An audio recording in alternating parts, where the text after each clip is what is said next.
tell y'all what, this is a real easy lesson in life that I knew, but I ignored here recently. I went to replace this hose. It cracked right here at the fitting, and it's like, okay, no big deal. So I went through and I cut off the factory bands on it, you know, cut the hose off. It was good. I just had to shorten the hose a couple inches.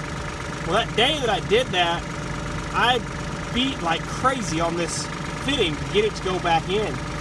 I mean, just wearing myself out, literally. And when I was all said and done, I thought, you know, that was so stupid. I should have warmed that hose up a little bit. Would have been way more pliable, probably would have slipped right on there. Well then, a couple weeks later, maybe a week later, I don't remember, when it started to pump, it cracked again. I don't know why the hose is cracking. I don't know if it's getting dry rotted, but I think it's just the cold weather, really. It's brittle.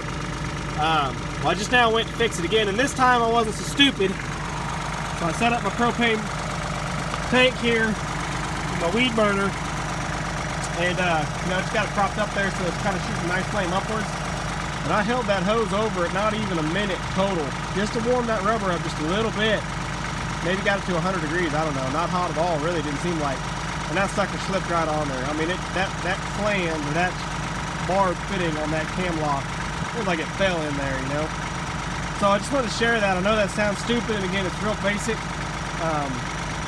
But I ignored it the last time I had to fix the hose, and I wore myself out, and I paid the price, and I felt so stupid. I thought, well, at least this time when I do it, and I do it right, better tell people about it. So hopefully that helps somebody out there.